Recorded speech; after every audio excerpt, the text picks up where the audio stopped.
The opinions expressed in this program reflect only those of the participants and are not necessarily those of the sponsors, management, or staff of WTBQ Radio or FST Broadcasting Corporation. WTBQ. Good morning. You're listening to the Nonprofit Notebook. I'm so excited. Today is Election Day. I'm your host, Anquinette Hayles, and with us today we have a very special guest from Dutchess Outreach. I'm going to let her introduce herself. Hi, good morning. Happy Election Day. I am Nyhisha T. Gibbs, and I am the Director of Community Engagement for Dutchess Outreach. Good morning, Nyhisha, and thank you for joining us. So let's jump right in. Tell us a little bit about what you do over at Dutchess Outreach as the Director of Community Engagement. Absolutely, and thank you for having me on the show, Anquinette. So at Dutchess Outreach, I manage about 2,000 plus volunteers. Volunteers are the heartbeat of Dutchess Outreach, and they help us run our plethora of programs that we have there. I also run a couple of programs that we have, and definitely all about engaging with the community and retaining our valuable volunteers. Now, speaking of engagement, because a lot of times on this program, I like to spotlight the partners and the collaborators and even the supporters of Greystone Programs. And one of the things that is so great about nonprofits is our ability to collaborate, right? And so it is my understanding that our individuals, through our Project Fame, are able to volunteer with Dutchess Outreach in your various community outreach. Absolutely, and they are so valuable to us. They come, I think it is once a week, and they do either folding up clothes in our children's clothing closet, they are helping with groceries in our food pantry, or are providing meals, helping us serve meals in our lunchbox. Yes, and I think that's a wonderful opportunity, because one of the things that we focus on at Greystone is just giving that holistic approach to how we set up engagements for our individuals. We want them to be employed. We want them to be active in their community, be able to give back. And I think it's so moving to know that they're excited. The community is always excited to receive them. And Dutchess Outreach does a lot in the community. So let's dive into a little bit of that. So you talked about the lunchbox and the clothing program. You guys even have your annual coat drive. Well, I won't steal it. Let's dive into it. I won't steal it from you. Okay.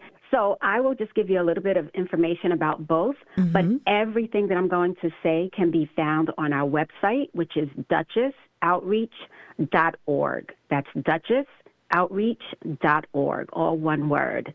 So in our food pantry, we are able to provide groceries to families on Monday, Tuesdays, Thursdays, and Fridays from 9 a.m. to 3:30, and it's a self-selection food choice model. So our guests come in with the shopping cart that we will provide to them. They walk around, they choose the food that they would like, and then they check out with a wonderful smiling volunteer. And again, check out for free. Oh, wow. We have our lunchbox. Oh, wait. So I have some questions. So they come in, they get a shopping cart, and is it just a variety of things similar to the grocery store, or is it really specific? Like, how does it work? Let's get some more detail on it.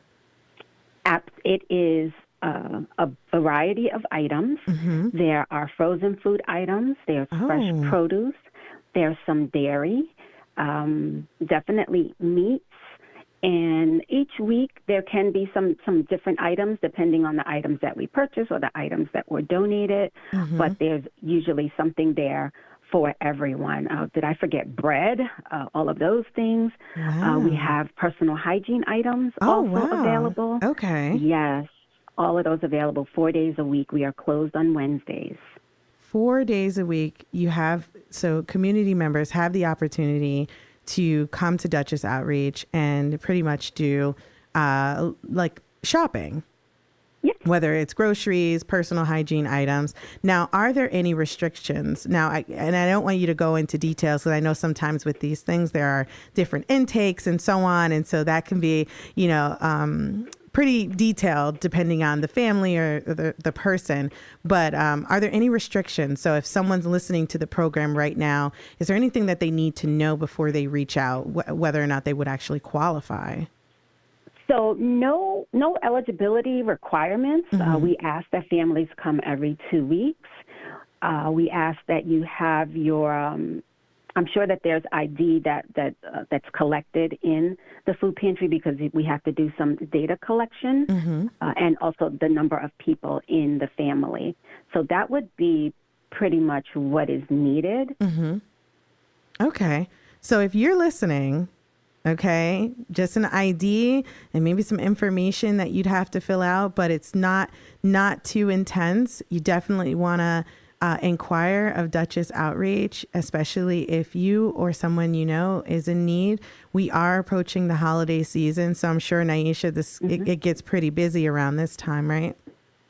Yes, it gets super busy around this time, and we also accept donations. Also on our website, DutchessOutreach.org, there's ways to donate, and it also gives you ways to do collection drives. So we have various organizations or schools or student groups or civic organizations that will hold specific drives or collect funds that they will all donate to Dutchess Outreach, and we really see an uptick in that around this time of the year. So thank you to all who think about Dutchess Outreach. Absolutely. Okay, so you got into another element of it. So it's not just about those in need, it's also those who want to give back. And so your program allows businesses, correct me if I'm wrong, individuals, for-profit, even nonprofits, to collaborate with Dutchess Outreach in order to stock the food pantry. Now, can they do their own pantry, or everything that they collect has to come over to Dutchess Outreach and then you all ensure that it gets allocated properly? Yes, if they get it all to us, we will make sure that it gets allocated properly. And that's a great, this is a great segue to a conversation about our lunchbox and how we continue to engage the community who may want to give back. So in our lunchbox, we provide 2 hot meals a day, Monday through Friday. 2 hot meals a day. Lunch and dinner. Lunch and dinner. 2 hot meals per day. And then on Sunday, we do brunch.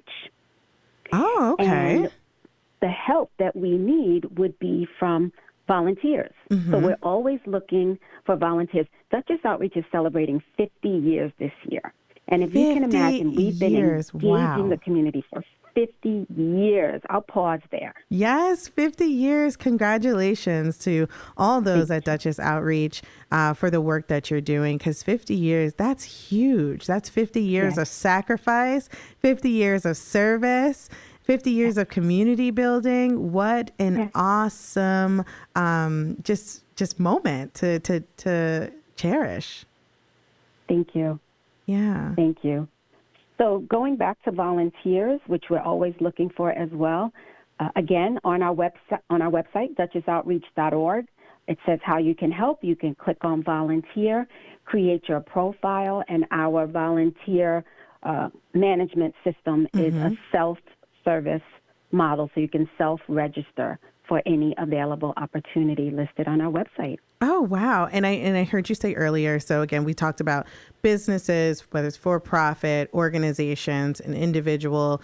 Is this an opportunity where churches, I think you said, did you say student groups, even high schools? Yes. Now, is there an age requirement, or could it even be, let's say, like a middle school basketball team or an AAU team, if there's a young person listening? Because our young people are home from school today. So we might have some young listeners tuning in who are saying, I want to do some work over my, over the holiday break. I want to do a food drive, or, maybe they're inspired by someone, even like yourself. Yes. So yeah. Yes.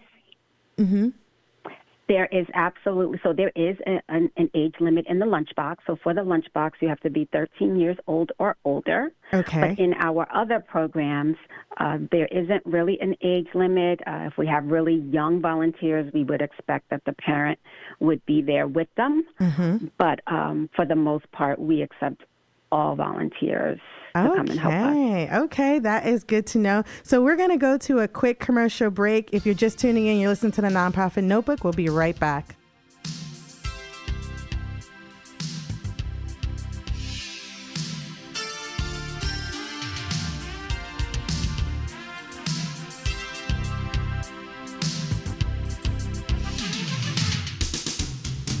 Greystone Programs is a nonprofit human services agency that provides essential services to more than 600 children, adults, and families living with autism and other developmental disabilities. Greystone Programs also provides residential support in a community environment with 17 homes in the mid-Hudson Valley area. Greystone Programs offers exceptional care and support for a variety of programs and services. To get involved or for more information, visit greystoneprograms.org. This is attorney Bob Gruhulik of the law firm Beatty & Gruhulik, the lawyer guy. Tune in every Tuesday at 12 noon for the latest legal advice and tips. We're taking calls and giving answers to all your legal questions. That's every Tuesday at 12 noon on radio worth listening to.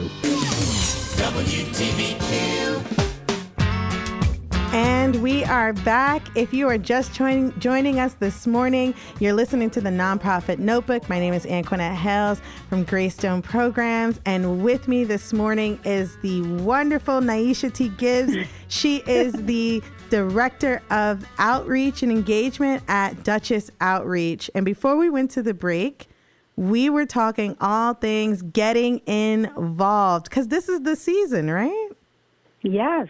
This is the season. This is usually when people are wrapping up their year and they want to do something special. And so again, before we went to break, we were just talking about how you can get connected with Dutchess Outreach. And again, if you're just tuning in, one of the things that I mentioned earlier in the program is that Greystone Programs collaborates with Dutchess Outreach. Our individuals are able to volunteer. And so what's wonderful about that is through the Project Fame, our individuals are able to get acclimated with different things in the community. They're able to stay connected.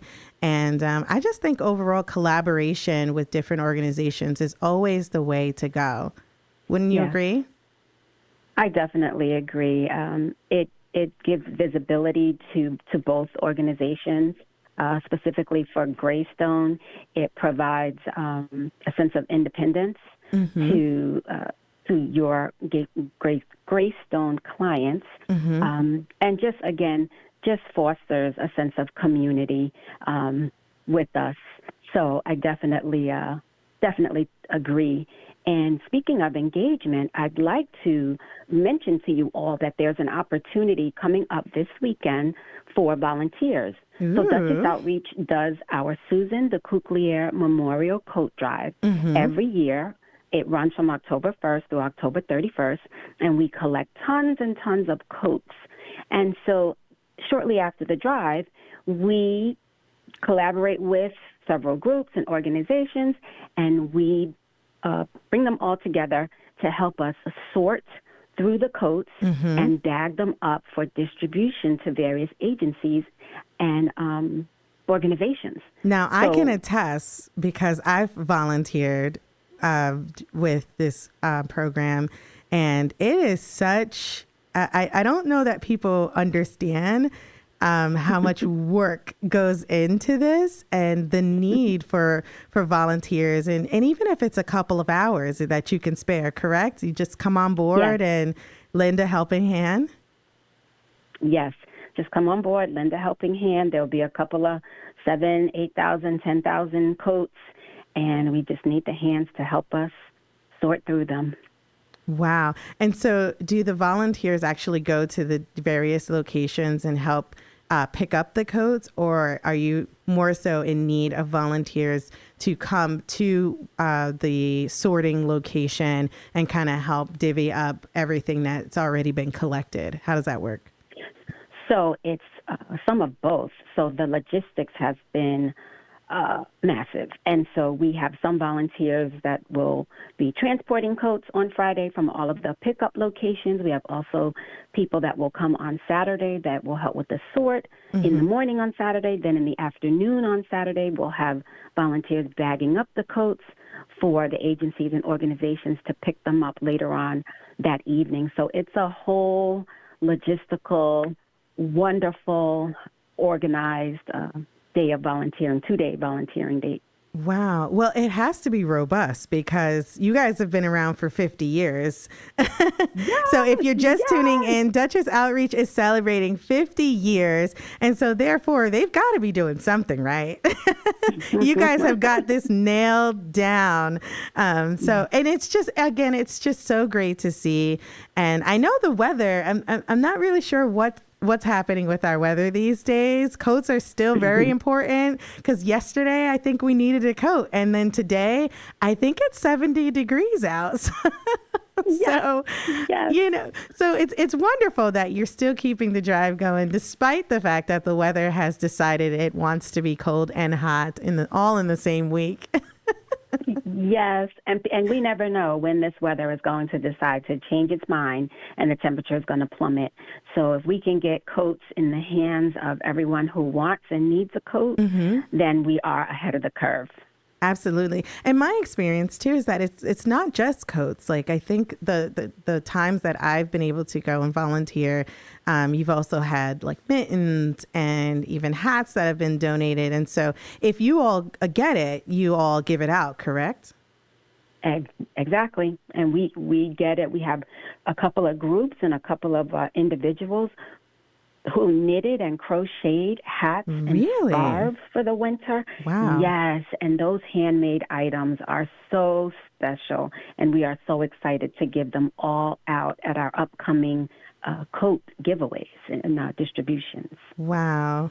I love the Hudson Valley. It's truly made up of individuals who really believe in giving back, and sometimes in the most unique ways, things that you wouldn't even have thought about.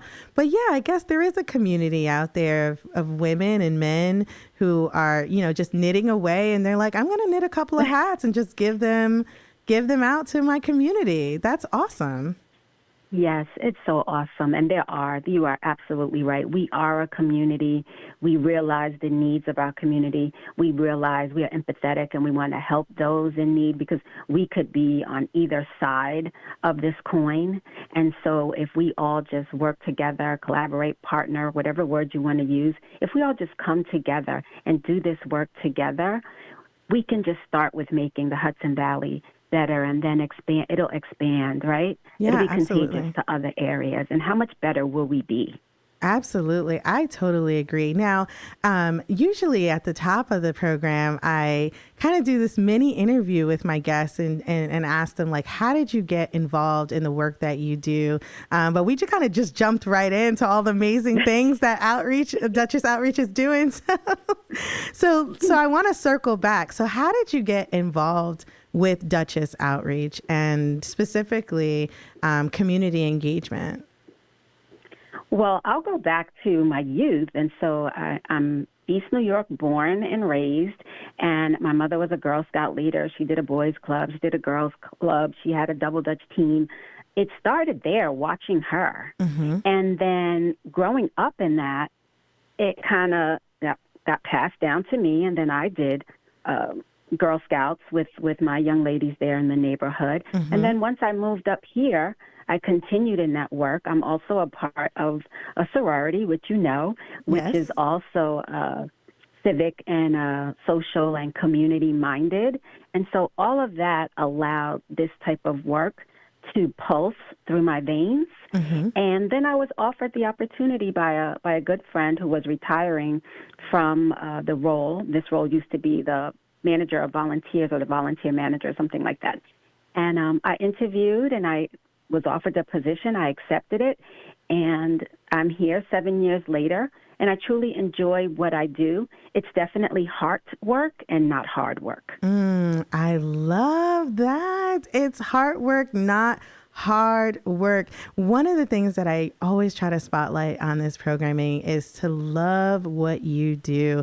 I meet and come across so many people who just, they don't want to get up and go to work every day. And, I've been there, but now I'm in a place where, just like you said, it's a heart. It's a hard thing, and I love what I do, and I love the impact that it has, and it's just so refreshing to continue down this journey and meet people like yourself who truly enjoy what they do, and it's wonderful. Yes, igualmente. Absolutely.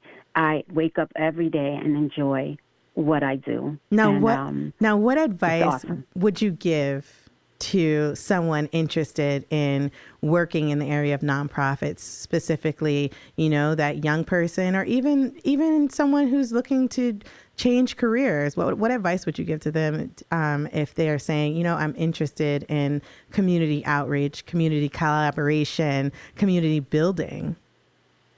I would tell them to go out and start volunteering, working with, if they're in a college or a high school or even a middle or elementary school setting, get a club started, a community service club, where you can start doing the work and being the lead on some of this work, doing drives or collecting donations, et cetera. And also at your colleges, seeing if there are opportunities for you to do internships. And this way you can put your foot in the water and see if this is something that you would enjoy. And I'm sure, and definitely, if you came over to Dutchess Outreach, you would enjoy what you do, and you would love coming back again and again and again. Mm-hmm. And that's you make an interesting point that there are opportunities within Dutchess Outreach, within Greystone Programs, and a host of other nonprofits that give students, not just college students, but even high school students, the opportunity to test the waters, the opportunity to see if this is a field that they're interested in. And it's so vast. Like it's not cookie cutter. You can literally blaze a trail of your own. But the idea is to just get in there, get in the game, and see what it is that really piques your interest. And also, if it doesn't necessarily pique your interest career-wise, there's always room for give back, no matter how successful you become. Wouldn't you agree? Yes, absolutely. I would agree. And it's all about not forgetting your roots and pulling others up as you climb. So if you can keep that on the forefront of your mind, you'll always remember and think of others and think of ways that you can support your local community. Absolutely. Okay, so someone's just tuning in. How do they get connected with Dutchess Outreach? Maybe they heard about the internship portion, or they are interested in the coat drive. Tell us again how they can get connected. So you can get connected with Dutchess Outreach by visiting our website, dutchessoutreach.org. Everything that you're looking for is there on our website. It'll tell you how to volunteer. It'll tell you if you want to donate, what items we accept and what items we do not accept. If you want to make a cash or a monetary donation, you can do that there. You can see all of our upcoming events, including places where you can donate coats now. For this, there's another leg of the coat drive that's happening now. There'll also be a list of where we will be distributing coats. All of the programs are listed there, phone numbers. There's also a page that lists all of the team members that work at Dutchess Outreach. So everything you need is at dutchessoutreach.org. I love it. And then for our Gen Zers, now, they'll go to a website, but is there any other place, hint, social media, that Dutchess Outreach is visible, where if they're interested and they want to take a look, they can go? Please follow us on Instagram. Please follow us on Facebook, or am I dating myself? But yeah, we are on those two social media handles. No, Facebook, Facebook's ever evolving. I doubt it's going anywhere anytime soon. So it is great that Dutchess Outreach is on Facebook. So you heard it here first. Go on over to the Dutchess Outreach Facebook, like their page, comment, share, especially this coat drive information. Head over to their Instagram and do the same. Put some information in the story, as well as with Greystone Programs. Head over to greystoneprograms.org. Check out what our members of Project Fame is doing and how they're collaborating with Dutchess Outreach. Check us out on social media. We're on Facebook. We're on Instagram. We're on LinkedIn. We're on Twitter, formerly known as, or X, formerly known as Twitter, and the like. So this has been great. And you mentioned it during the program, but the reason why I know the sorority is because Nyhisha and I are sorority sisters. Or you mentioned something about sorority. So we are sorority sisters. And it's always great, similar to doing community work, to collaborating with you. So I thank you so much for coming on the program. I thank you for having me. I've had a wonderful time, and I adore you and admire you and honor you, and just thank you for thinking of me. Yes, absolutely. So if you're listening, be sure to head over to DutchessOutreach.org. Check out their annual coat drive that they have coming up. Just remind us again, what's the date? So our coat drive ended on the 31st, but the next leg of the drive is actually the Mid-Hudson Subaru drive, and you can drop off a coat at any Mid-Hudson Subaru location or any Ulster Savings Bank location. That's now through December 31st. Awesome. Thank you so much, Nyhisha, for joining us today. Thank you, Dutchess Outreach. Congratulations on your 50 years of community commitment and service. That's our time. You're listening to the Nonprofit Notebook. My name is Anquinette Hayles, Advancement Consultant for Greystone Programs. Have a great day.